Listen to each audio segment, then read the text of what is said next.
Every vote counts in North Norfolk as we prepare to go to the polls. So if you live in the likes of Cromer or North Walsham, who should get your vote in this general election?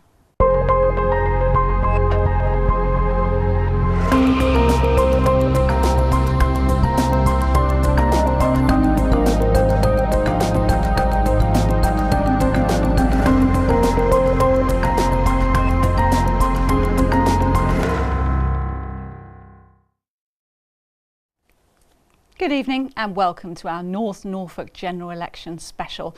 For the next hour, the three candidates will be taking on and debating your questions. This constituency has been held by the Liberal Democrat Norman Lamb for the last 16 years, as Neil Perry reports.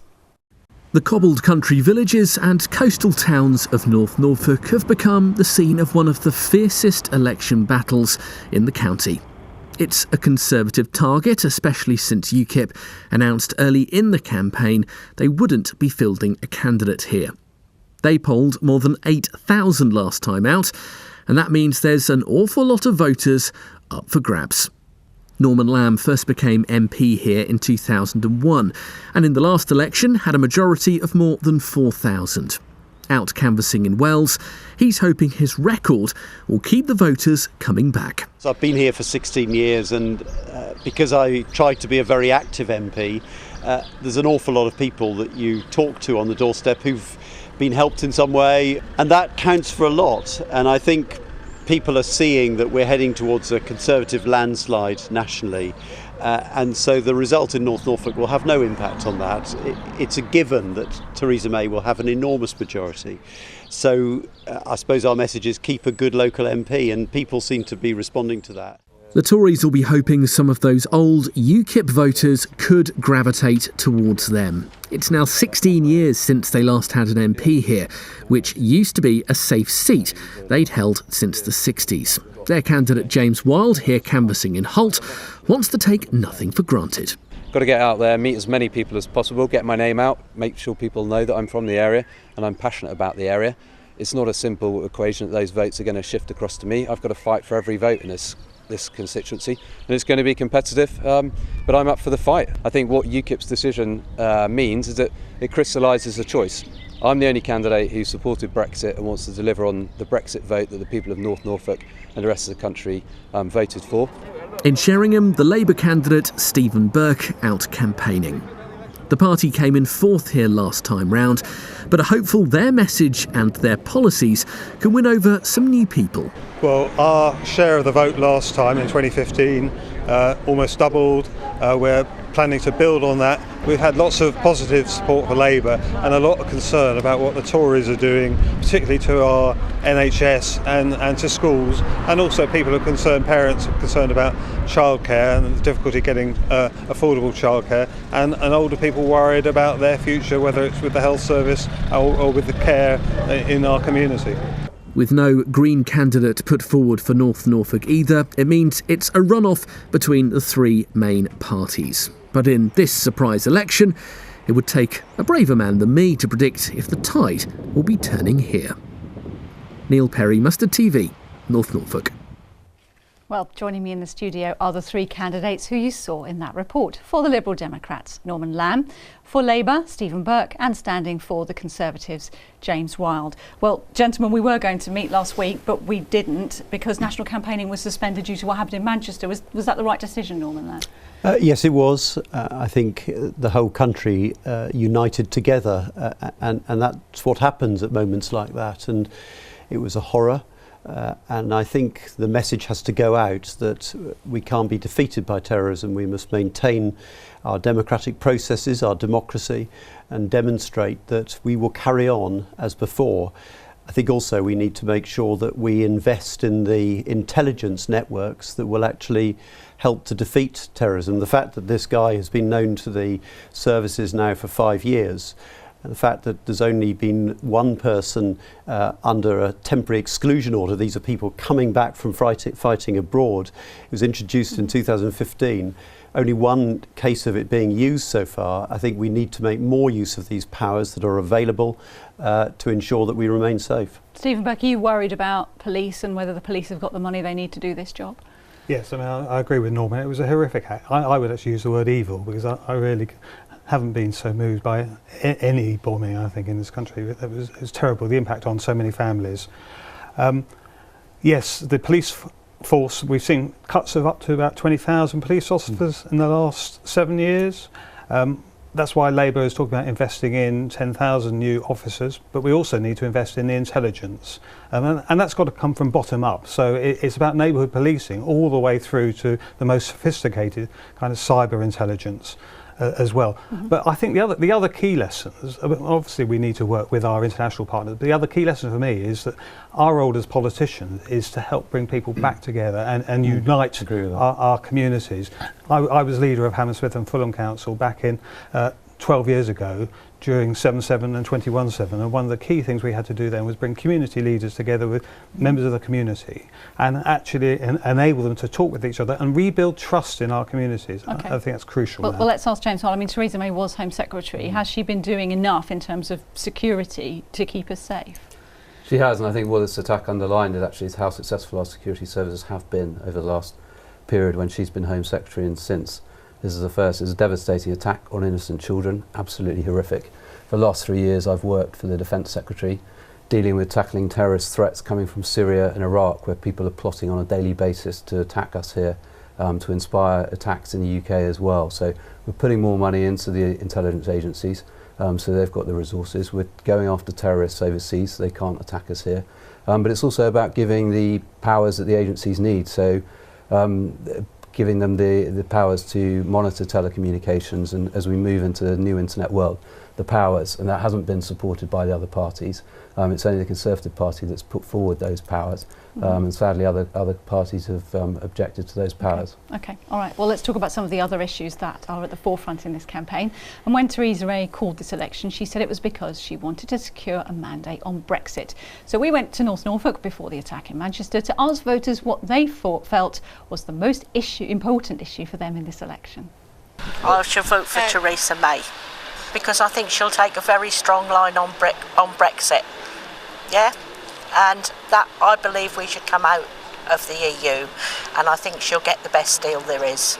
It's a time of change, and I think it's crucial that the government get it right. So hopefully they will go with the majority and the country will be happier. Europe, where we should stay in, and we're out. So I'm worried because I don't know how that's going to affect business. Making it a really good Brexit, and that is the most important to me, because we've come this far. We've now had Article 50 signed, done, dusted. Let's get out now and make Britain great again. Okay, so just quickly in a word so everybody knows, where were you, where do you stand on Brexit? Were you in or out? I was a Remain voter, You were a but I Remain accept voter? the outcome. Okay, and I voted Remain.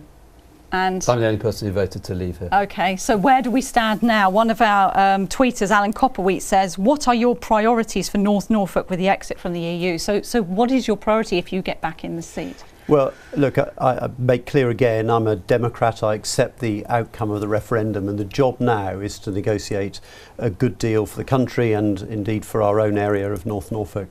And for me, it's about the economy, it's about jobs and our ability to fund public services. We have to maintain the close trading links with Europe that helps us to secure jobs. Our exporters in this county of Norfolk rely on being able to trade with Europe. Our farmers, indeed, I was with farmers in North Norfolk just last week. They are very concerned about a deal which could end up with them having to pay tariffs. So we should be in the single market, is that what you're saying? We should be in the single market or something very close to that. Obviously this is subject to negotiation. There is another issue though as well, security. We have the advantage of being part of a massive database across Europe so that we can share intelligence on dangerous individuals across our continent. The danger of leaving, as the Conservatives plan at the moment, is that we would lose access to that database, which would put us at risk. So we have to secure a deal that is both good for the economy but also good for our security. James, respond to that. You were shaking your head there. Yeah, well, you asked what the priority was. The priority is to deliver on the Brexit vote that people of North Norfolk voted for overwhelmingly last year, not to have a second referendum as the Liberal Democrat manifesto proposes. We need to back Theresa May. The stronger the mandate she has, the better the deal we get.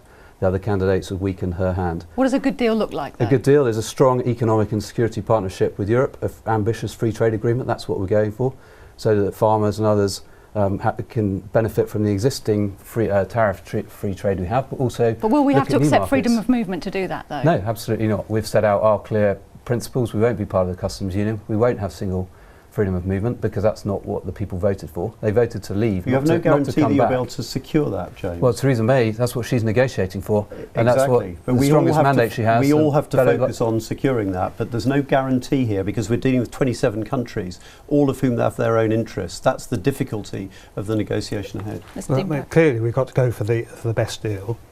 But we've got Norman on the one hand, who's been sitting on the fence because he abstained on the Article 50 vote. You did abstain, Norman, so you've been sitting on the fence. I abstained because I didn't follow my party's request to me to vote against. I didn't think it was right. But you didn't back what the people voted for. And then you've got James, who's actually on the edge of literally jumping off a cliff, I think, into something which we don't know anything about. So where do you stand? Yeah, so as I said, we need to get the best deal for people, and that means actually going in and negotiating with very good faith and actually doing properly, not shouting at people as the Tories are doing at the moment, megaphone diplomacy. That's not going to get us a good deal, but shouting against 27. We need to work with our European partners to get the best deal, whether it's about jobs and workers' rights, because there's a lot we could lose there, whether it's about the environment or issues like security, as Norman said.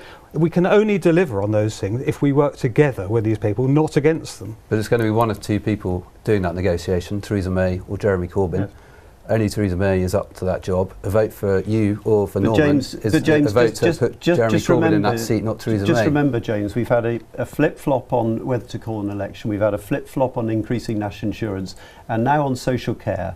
That doesn't give us enormous confidence about our ability to be strong and stable. She set out a very clear position on what we're negotiating for the Brexit that people have voted for. People do think she's being weak and wobbly, and it's absolutely, who do you want in charge of these talks? I certainly don't want Boris Johnson leading these talks. I mean, he's someone like Keir Starmer, on behalf of Labour, leading his talk. He's a forensic lawyer. He would be fantastic leading these talks. We need someone like that who can really get to grips with the detail. OK, on Facebook, Gary Wollaston says immigration and Brexit are the most important things to sort out. But some people might say, well, we've had that debate. Why is it so important? Brexit's settled. It's happening, isn't it? It's not settled, because we now need to go and negotiate it and deliver what the people voted for. Brexit is a defining issue at this election, because it's going to shape the future of our country. All of the powers that we bring back, we'll be able to decide here, as a democracy, our immigration policy. We won't have it imposed on us. We'll be able to decide who comes into the country. There is a really big issue, how we support our farmers. I was with farmers this morning, talking about the opportunities that there are to redesign the support mechanisms for them. It's an ambitious, it's an optimistic agenda for people to get stuck into, but it needs to be delivered. And the Liberal Democrats want to frustrate that by having another referendum, and Labour don't believe in it. They want to remain in the single market, in the customs union. That's not leaving Europe. That's having the same deal that we've got at the moment that people rejected. Another quick word. Just want to repeat, I'm absolutely clear. I accept the outcome of the referendum. But it is in the manifesto to have a second referendum. It is, but the referendum won't happen. We know that Theresa May is going to win this election, and the task now, seriously, is to negotiate a good deal for this country, and I will not seek to frustrate the outcome of the referendum. That's Lib Dem party policy, is it now? The referendum won't happen. I really don't know where you stand. I'm being straight with people that we are not going to win this election. We know that. Let's just be honest about it. The Conservatives are on course. They have a clear lead in the opinion polls. The job now is to negotiate a good deal for this country. But if you were in the position to go into coalition again, would you make it a condition of that coalition? We have made it very clear we will not enter a coalition after this election. I don't think. Well, I think you said you won't enter a coalition with Labour. No, with both. But I think you said you're happy to work with the Tories. No, and you've done that for 5 years, Norman. Stephen, we know what you do. We know what you like. We have been absolutely clear. No coalition with either Labour or the Conservatives. This is about having an effective opposition voice, an effective alternative voice in Parliament. And we must also remember, it's not just about Brexit, it's about electing a government that will have stewardship of our NHS, of care for the elderly, of schools and policing. All of these issues are important as well. But it's 11 days after this general election happens. The leader of our country, our Prime Minister, has to go and start negotiating for us. That is either going to be Theresa May or Jeremy Corbyn. And if you want Theresa May to be doing that, you have to vote Conservative. A vote for Liberal Democrats or for Labour mean you're going to get Jeremy Corbyn. Absolutely. UKIP have pulled out of this seat. Are you now confident that you can win it? This seat is winnable. I'm working hard. I'm knocking on doors every day, but I'm not taking any vote for granted. But if you voted for Brexit in this constituency and you want Brexit delivered, you need to vote Conservative. I'm the only person committed to delivering it. The fascinating thing is that a lot of people who voted Brexit are supporting me because they trust what I say on respecting the outcome of the referendum and now negotiating. Well, interestingly, they're also telling us that they're going to support Labour as well. and so the Greens are also supporting Labour. All right, gentlemen, thank you very much. Stay with us after the break. We'll be debating more of the issues and taking on some more of your questions.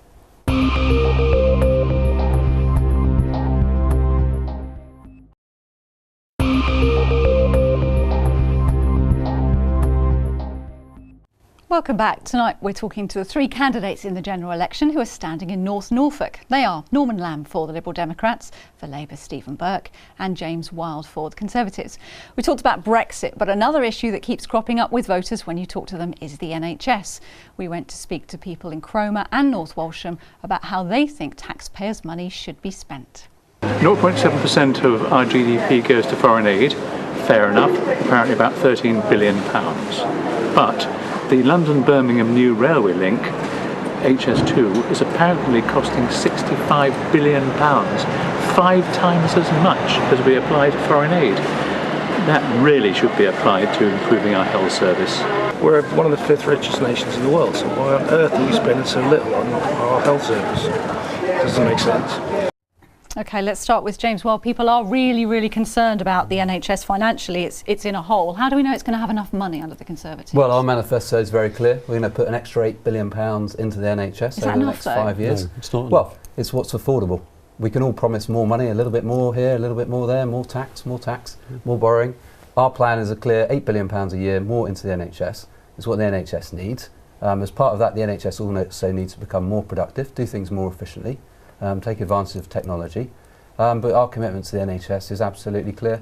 More funding from the Conservative Party. OK, Stephen Burke, well, £8 billion. The Tories simply aren't promising any new money for the £8 NHS. billion. No, you're not. And the NHS in North Norfolk this year, 2017, is making cuts of £12.5 million. That's £72 for every resident in North Norfolk. That's on top of £9.5 million cuts last year.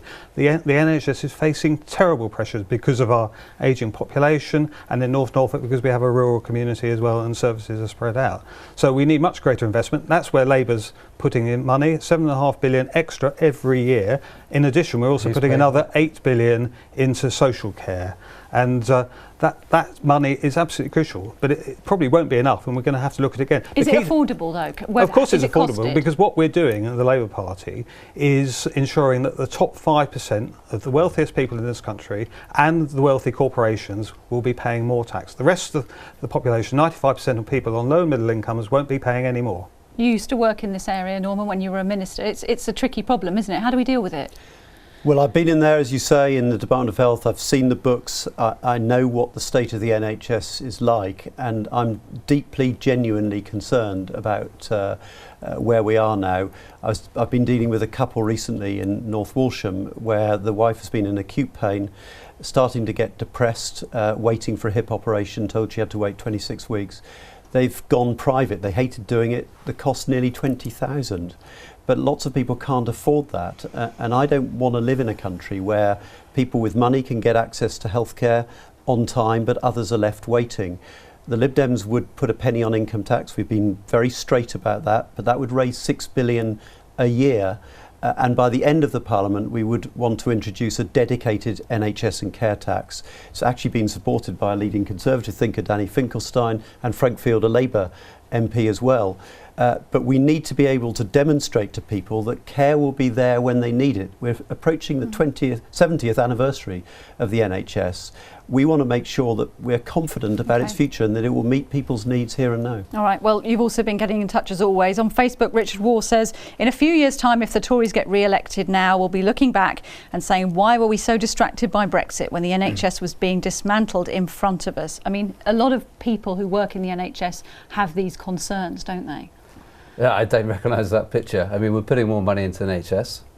other parties can offer funny money that they will it's never not funny deliver. money. These Norman are will political never choices. be in a position to deliver James, that. these are political choices. Yeah. We can choose to increase tax Our choice if we is want to put more money in without putting up more taxes. And also, we're wants to put expecting up nurses taxes and on others 30 to million take people. a real terms pay cut on year in order to fund and maintain our NHS. You can't expect people to do that. We would lift the cap. I think Stephen's party would as well. But we need to do that. We can't expect people to take a pay cut. But what about the NHS being dismantled? That's what the workers in the health service are saying they're worried about. I don't understand what that means. We're not dismantling the NHS. We're putting more money in. We're putting £10 billion extra into the capital budget so that we can build services nearer to people's homes. A very important issue for North Norfolk. Capital budgets we're are being raised We're putting more constantly. money into the NHS year on year. That's the reality. The NHS isn't being dismantled. But it's the Tories' Health and Social Care Act which is leading to the breakup of the NHS. Norman supported it when he was Health Minister, and that's leading to contracting between every different bit of the NHS. It's leading to different pieces of the NHS finding each other. So it's complete chaos, and we need to end the pay cap for NHS staff because there's massive recruitment problems across the country, but there are big recruitment problems in North Norfolk, and we need to sort that out. What about a pay cap for MPs? Would you support that? I mean, MPs do tend to get quite healthy pay rises, don't they? I would support it, certainly. Yeah, look, I think that all public servants should be treated in the same way, and I think to pick out health service workers and other public workers for a 1% cap, which means a real terms pay cut year on year, you can't actually justify that. A pay cap for MPs, would you support it? Well, I mean, Norman knows better than me. The pay set independently. It has been for a number of years, rather than having the situation where MPs voted for their pay rise. I know, but they still got quite a healthy pay rise last year. What was it? Yeah. 10%? I can't remember what 11, it was. 11%, I think it was. Yeah. And I gave most of it to charity because I thought that was the right thing to do. But again, we need to. But if you're a nurse, that would be really frustrating, wouldn't it? If an MP's getting 10% and you're getting 1%. I totally agree, and that's why we shouldn't be capping their pay in this way. It's not acceptable. All right. Let's talk more about the NHS. We've digressed slightly. Also on Twitter, the NHS Norfolk Action Group, they're a campaign group concerned about mental health services, ask a question. They say, are you going to pledge to renationalise the NHS, fund it properly and stop PFI? Let's start with Stephen, because I think that's in your manifesto, isn't it? Yes, the Labour Party manifesto said we will repeal the Health and Social Care Act. So that's an important first step. But the other key thing is the level. Is that renationalising? I mean, that's what it is in national hands. It's making sure that the Secretary of State actually has accountability for what goes on in the NHS, and that was removed as part of the Act. So that's really important. But the other key bit is about investment in both physical health services and mental health services. We need to see parity of treatment across both of those areas. Too many people in North Norfolk have to leave North Norfolk to get the mental health care that they need, or they don't get treatment at all, and they're left on their own. And we need to sort that out. And this is intolerable, shunting people around the country in search of a bed. We would invest out of the £6 billion, 1 billion specifically in mental health care, particularly to guarantee access, dealing with families who are waiting for a child to get access to eating disorder support, for example, is just shocking. We need to provide much better support for people in mental health. They mentioned PFI, that's the Private Finance Initiative, so it's about private companies being involved in the NHS, and people are worried about that, James Burke, aren't they? James Wilde, sorry. Yeah, the NHS hasn't been privatised. NHS is free at the point of delivery. Labour used PFI a lot to build hospitals, often at poor value for money for the taxpayer. We're looking at building more things with a capital budget. But just to come back to the mental health, we currently spend about £12 billion a year on mental health. 120,000 people a year more are treated now than 3 years ago when Norman was the health minister. It's a good thing that there's more focus on mental health, more people are getting support. We've got plans for a mental health act, so to deal with discrimination and detention of people and break down some of the barriers that still exist about mental health issues. So I hope there should be we should all agree on the importance of this issue. I think I set a vision when I was minister with Jeremy Hunt of comprehensive maximum waiting time standards. So people with mental ill health were treated in exactly the same way as people with physical health problems. The Conservatives have committed to it in principle, but won't put the investment into making it happen. So still people are left waiting far too long. And we're missing all the targets in the NHS at the moment. And for people in North Norfolk, whether it's about treatment for cancer, for example, then we're missing that target. If it's about waiting for an ambulance, we have some of the slowest response times in the whole of the country. Absolutely terrible. So all of those things need to be addressed. And as I said, investment is crucial. So another issue in health, it might sound like a small thing, but hospital car parking, it's on your manifesto as being free. Can it be afforded? Yes, it certainly can. I mean, and Scotland and Wales have been doing it for some time. It shows that it can be done. And again, that's about priorities. But it's something that carers and sick people all tell us all the time, that on top of their sickness and top of having to wait at hospital to find out they have to pay, not just £2 or £3, but £6, £9, £12 is absolutely disgraceful. OK, all right, thank you very much. Well, what other issues are concerning people in North Norfolk this time around? Let's hear from two more of our voters in North Walsham. For me, it's probably the disparity between the rich and the poor, and the poor just get poorer and poorer and poorer. Education's the future. If you don't educate people, the country's just going to... People are just going to get less and less educated. We're not going to be able to do anything. We've got to compete with the rest of the world now. We've exited Europe, so it makes sense to me. Education, all the way, education. OK, so education's an important issue, and we know schools are under pressure because the funding changes are going through at the moment. What would your parties do to deal with school funding and deal with that problem? Well, we have to maintain the investment in real terms per pupil. The Conservative plan, and it's been independently assessed, involves a 7% cut in real terms per pupil by 2022. Wherever you are on the political spectrum, that makes no sense at all. This is the future of our country, but it's also their future, the children's future. I've surveyed schools across North Norfolk, and it's really disturbing the cuts that they're having to make in order to make ends meet. They're also facing higher costs in running their schools, and all of this means a squeeze on budgets which is intolerable. Okay. Well, school governors and head teachers are grappling with these problems literally today. They face £4 million cuts in the next 3 years. That means sacking something like 100 teachers, just over 100 teachers. Is that in Norfolk as a whole? In North Norfolk, that in is. North Norfolk, just North Norfolk. Okay. 98% of schools, that's only one school that's not going to have to make cuts. All the others are going to have to make big cuts, and that's all because of the Tory funding policy. Labour will invest more, but I think we need to look at the whole of the lifespan. So investing in childcare, investing in schools, universities with free tuition fees, and then lifelong learning, because what we've learned from Brexit, one of the key lessons is we're not investing enough in training and skills. I want to come back to universities in a minute, but what about schools funding? There's a lot of criticism, isn't there, for these changes, which will leave a lot of schools worse off. Well, we announced in our manifesto that we're putting £4 billion extra over the Parliament into the education budget to increase that. So that will be more money going into schools. Our priority is to have more good schools. Still a 7% cut. Will it mean these schools in North Norfolk won't have to make those redundancies? No school will lose out in cash terms over the So that means the real terms cut. I just need to hear from James. There are more pupils. We're putting more money into schools over the period of the Parliament. They will have more money to spend. No school will lose out in cash terms over this period. But we're just getting Labour coming up with policies that are unaffordable, which are just relying on borrowing and much higher taxation. We've got a fully funded, costed manifesto to put more money in, because education is crucial. We want more good school places. That's why we're looking at school reform, to bring more academies into the system, to offer parents more choice. Do we need a new academy then in North Norfolk? Is that what you're saying? Well, if parents want more academies or free schools, whatever they might want, then that's what the system should be responding to, parental demand. Are there enough places? I just want to be clear on education. The National Union of Teachers, they've produced a website. They look at checking how these plans will work. I checked it this morning. It said that under the Conservative Party's plans, for instance, Cromer Academy would lose 5 teachers. Under Lib Dems, it could lose up to 3. Are the NUT wrong about this then? Well, I haven't seen the basis of those figures. What I know is there's more money going in. Cromer Academy is a very good school. It's doing well, and we need to have more schools like that across the county. Okay. The bottom line is it's a 7% cut in real terms per pupil. There are more pupils, and so overall that means a reduction.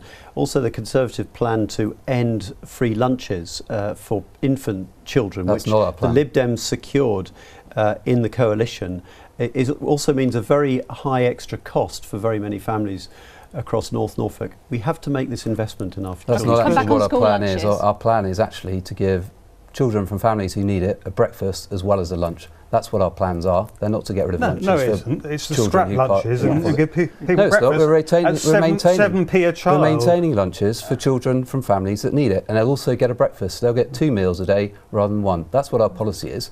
It's unfortunate. It's not how it's come across, certainly. That's that's the policy. But the other universal, you're scrapping universal free children school from meals. families that need it will get 2 meals a day now rather than 1. The other key thing about Tory education policy is they're focusing on free schools and they're focusing on Which are grammar very schools. popular. And grammar free schools are very popular. So they're focusing on education for a few children rather than for all children. All right. And we need to give every child a chance. All right, we need to have a break in a couple of minutes, but you mentioned university tuition fees and offering that a free university education for all. The Lib Dems offered it. They couldn't deliver it under coalition. How do you know you can? Because, as I said earlier, we have fully costed plans, unlike the Conservatives. 88 pages of manifesto without any costings. Labour Party has costed every single one of our pledges. On university tuition fees, the other key thing to think about is that these are young people who, with the education they're going to get, they are going to pay more income tax in the long term because they will become successful and they will, hopefully, some of them will reach the top 5% earners. We are only going to tax the top 5% more. Everyone else, 95%, won't pay any more tax or national insurance or VAT. Okay, a quick response on the university Institute for tuition Fiscal fees. Studies, the independent guys who look at this, they've said that Labour's plans will take up taxation to the highest level since the Second World War. That's what Labour's plans mean. Far higher taxes, far higher borrowing, which got us into the mess which the Conservative government had to get us out of. But it does mean young people leave university but it's not without realistic. any debt. It's not deliverable. Okay, tuition fees. We found it's not deliverable, and the danger is you end up cutting the number of people going to university. Now, we want to ensure that you get a great technical education for those who don't go to university, but it would be children from poorer backgrounds who lose out by not having the opportunity to go to university, which they are now getting in greater numbers. Right. Well, we're looking at reinstating student grants and educational maintenance awards as well to ensure that those poorer Is that children. in the manifesto? Yes, it is. No, it's not something I made up. It's in the manifesto, and that's what we're going to do when Labour get elected. But we're also, where universities charge the highest fees, we're going to make sure they work with local schools and academies so that the benefit of those universities and the skills they have are shared, whether that's sporting facilities or the academic involvement in those schools. Okay, so it's all not right. they don't get it for free. Thank you very much. Stay with us. After the break, we'll be putting some more of your questions to the candidates in North Norfolk.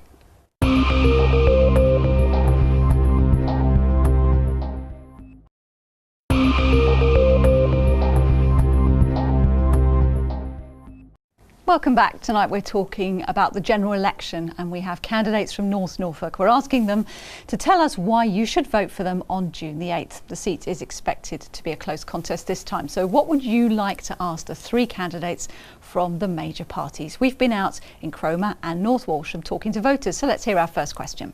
My name is Michael Finney, and my question would be to the candidate, will you please bring in this triple lock situation, because me being a pensioner amongst millions, we really need it to keep up with the prices. Okay, so Michael's talking about the triple lock, which on state, we should explain it, shouldn't we, on state pensions. So it means they won't go up more than inflation. Perhaps you can help me out, James. The existing policies, they'll go up by inflation prices or 2.5%, whichever is the highest. Okay. And our commitment is to maintain that through to 2020, which is a commitment we made at the last election 2 years ago. What we're proposing after 2020 is that the pensions will go up, as was said on the video, in line with prices or with earnings. So the value of those pensions will be protected with earnings or inflation, whichever is highest of the two. There's a lot of pensioners in North Norfolk. Do you think they're going to be fed up about this? No, the response I've had on the doorstep has been positive. People understand the policy. Their pension will keep parity with prices or earnings, whichever is the highest. So if you're going out shopping, the value of pension will be covering any rise in the cost of the goods you're buying. And the state pension's gone up by £1,200 a year since 2010, since the Conservatives came into power. Stephen Burke. Well, James must be talking to completely different older people in North Norfolk and like the gentleman from North Walsham. That it's really undermining pensioners' trust in the government, in the Tory government. It's threatening their future livelihood, but it's on top of a number of other measures which I think we need to take into account. So not only is it the triple lock being in, which Labour will protect, we're having the winter fuel allowance being means tested, and up to just over 25,000 pensioners face losing the winter fuel allowance in North Norfolk. And I think that would have devastating effects on a lot of individuals who'd be forced to either heat their homes or to eat. So that big choice there. And on top of that, then they face the prospect of losing those homes because they're going to have to pay for social care as well. No wonder pensioners are leaving the Tory party in hordes. Right, let's ask Norman about pensions first. Yeah, I mean, it will mean lower pension increases overall in the future. There's no doubt about that. That's why they've done it. But the combination of that, the loss of winter fuel allowance for very many pensioners, and then the extraordinary proposals on social care. I introduced the cap on care costs. I took the Care Act through Parliament. It would have introduced a cap of 73,000, which would have given people peace of mind, protection against catastrophic loss. Now we're facing, instead of that, the prospect of people's homes being taken into account in the assessment of their means for home care, which will mean loads of pensioners now having to pay for the first time typically 15,000 a year for home care, and it could be a lot more if you have complex needs. This is an extraordinary plan by the Conservatives. It's a sort of back of the fag packet approach. I've been urging both parties for the last 18 months to work together to come up with a comprehensive settlement for the NHS and the care system, rather than this ridiculous approach that the Tories just to come back on those two. So on the winter fuel allowance, what we're doing is that people who need it will continue to get it, but if you're Lord Sugar or you're Jeremy Corbyn, you shouldn't be getting it. There's no detail about who loses out. Let's hear the answer. That will be properly consulted on. We don't want to rush these things. It will be an opportunity for whoever's the MP. If I'm the MP, I'll be making the case for the people of North Norfolk for where that level sits. But the principle is, if you need the winter fuel allowance to pay for your heating, then you'll continue to get it. If you're getting it and you don't need it, you're Jeremy Corbyn, then you won't have it. Will it cost more to means test it though? Because there's always the money that doesn't go to people who don't need it is going into social care. So if you just let me come on to the social care, because it's really important we don't mislead people here and scaremongering, which is what has happened since the policy was announced. Let me just set out the policy. At the moment, you have £23,000 of your assets are protected from care costs. We're increasing that to 100,000, so a fourfold increase. We're also putting in an absolute cap, which we'll consult on so that we get the level right, so that people will know how much they absolutely have to pay. No one will have to move out of their home when they're alive to pay for care costs either. So that's it's a fair approach. So they pay it after their death when they sell their house. Yes. Is that how it's going to work? Yes, but they won't. They will have £100,000 of assets that are protected. There'll be a certain amount to pass on to their children. To pass on to which is fourfold higher than it currently is. They will also know that they don't have to sell the house during their lifetime, and they also know there will be a cap on those costs, which a couple of days ago Norman was criticising for not having a cap. We've confirmed we're going to have a cap, and he's still criticising it. Let's hear from Stephen. I'll come back to you in a moment. Most older people live on a fixed income, and they need some certainty about the future, and I'm afraid the Tory government is giving them anything but. The Prime Minister and James have refused to say at what level winter fuel allowance will be means tested. Well, you've put the cat amongst the pigeons, I'm afraid. People need to know about what's going to happen to their home in terms of paying for social care. We could see an explosion of equity release as a result of the Tories' proposals.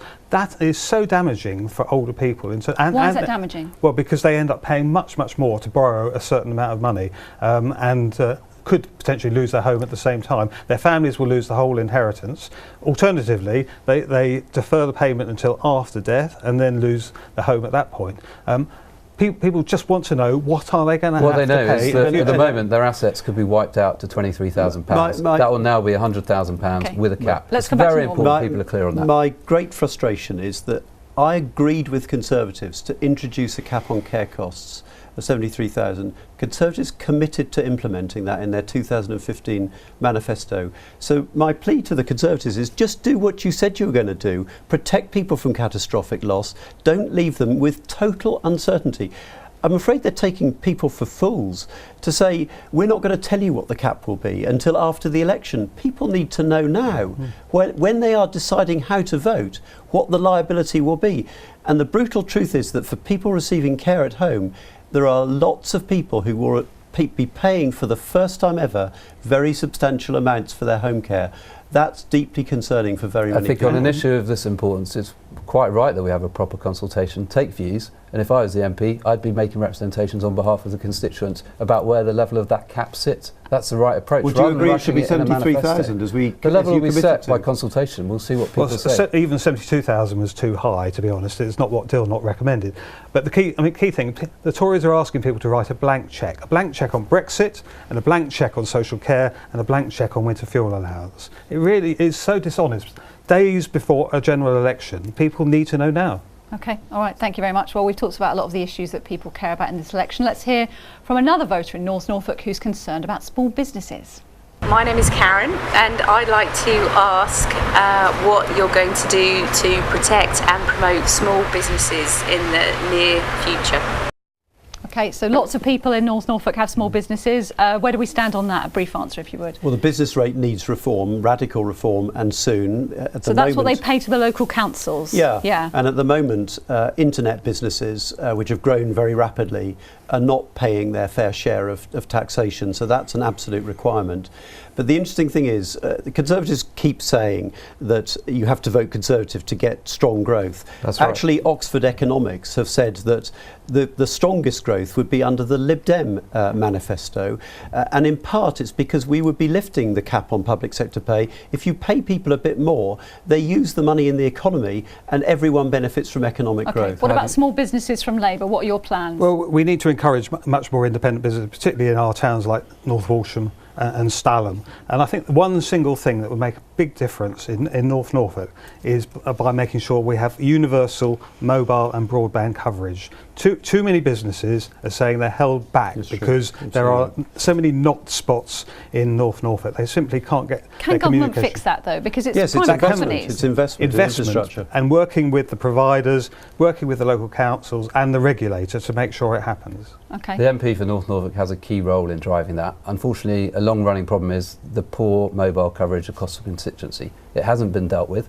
Our manifesto commits to covering 95% of the UK geography. What should have been done differently then over the last few years? Well, the MP should have been making the case to government and others to combat it. I've had Matt Hancock, James, across the whole of Norfolk. I've had Matt Hancock, the Minister for the Digital Economy, up in Munster talking about this and making sure North Norfolk benefits from that extra 95% coverage of the country. And we've also committed to deal with broadband. So every home and business, every home and business has broadband access. If there are not enough people, by 2022. companies won't put the masts up, will they? It's not worth their while. Well, it's about building business cases. There's a lot of visitors come to this part of the world, and they aren't able to use their phones. If they go into even in places in Sheringham, in Cromer, you can't get mobile coverage. It's appalling. And it hasn't happened overnight. Norman's been the MP for a long time. And he hasn't sorted this one, I'm afraid. So disingenuous. And it needs a Conservative MP who can work with Conservative government and councils and the industry to get the coverage we deserve. Let's have a one-party state and everything will be fine. My wife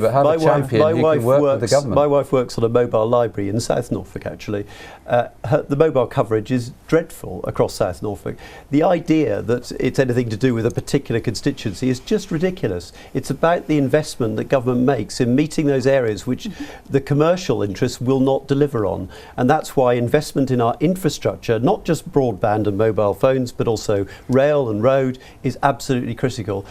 The Lib Dems would be in favour of more investment in infrastructure than the Conservatives currently plan. Okay. The other key element is about investing in our young people. And certainly in North Norfolk, we need to skill them up, but also ensure that they can stay in North Norfolk. So affordable housing as well. Okay, but the challenge is who can get the best deal for this area. Okay. Is it a Conservative MP working for a Conservative government? I know, and you've said that. Okay, so let's have one more comment from social media. Richard Waugh on Facebook says, the biggest issue for me is the ridiculous amount of biased reporting from all sides in the media who seem to be colluding to attack Jeremy Corbyn.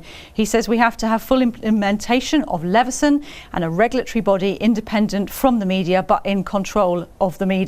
So I think he's talking mostly about the press. They don't have to be fair and balanced. We have to be balanced and give you all about the same amount of time. I guess you're concerned about that too, are you? I've got no problems with mustard at all. So, and the broadcasters generally, it is the press, and we've seen examples in North Norfolk, the EDP, for example, giving much more coverage. I know, published by Archant, so I shouldn't perhaps talk about that here, but much more coverage to Norman Lamb than perhaps to myself or even the Conservative candidate. I did speak to the editor of the EDP about it. He says he's had complaints of bias from all three parties, so he feels he's probably getting it right. Yes, that's how he feels. But you know, I mean, he feels his commitment to balance and fairness is really important. It's something he takes very seriously. But is there a problem with the message, because now campaigning's changed, hasn't it? We now campaign online and in different ways. Yeah, I think a robust free press it's what our country's about, so I don't want to see any control of the media. The Leveson proposals, they were wrong, they shouldn't be taken forward. That's what our manifesto says. We won't be implementing that measure, which would have put local newspapers out of business. That was the threat. Well, there speaks a Tory. I mean, you know, with the Daily Mail, the Daily Telegraph and all the others on your side, you're bound to say that. Who would have been put out for business by the ability of people to bring massive damage claims against them at no risk themselves, and the newspaper would have to pay the costs. That's what it was about. That's why local papers are up in arms about it. Okay, a brief answer from Norman on this issue. Well, we have to ensure impartiality. The brutal truth is that we don't have an impartial press in this country. There is enormous bias. Everyone knows that. It tends to favour the Conservatives. That's just the truth of it. And we need to do much more to ensure that there is impartiality. Local press tends to be better on that regard. Okay, all right, thank you very much. We've only got a few moments left, but I want to hear from all of you in about 30 seconds or so why people should get your vote. If they live in North Walsham or Cromer or any of those towns or villages, why should they vote for you? Let's start with you, James. Yeah, I grew up here. I grew up in North Walsham, lived there till I was 18. I'm passionate about this area. I want to get it a better deal, make it a better place to live and work. I'm the only candidate here who's going to deliver on Brexit that the people of North Norfolk voted for. We now need to get on with it, not have a second referendum, not try and undermine that referendum result, and get the best deal for North Norfolk. And I think as a Conservative MP, working with the Conservative government, part of Theresa May's team, I can get the best deal for this area. Okay. Stephen Burke, in about 30 seconds or so, why should you be the MP? I'm the only candidate who lives and works here, so I know the issues, whether it's about coastal defences, broadband and mobile coverage, making North Norfolk a good place to grow older.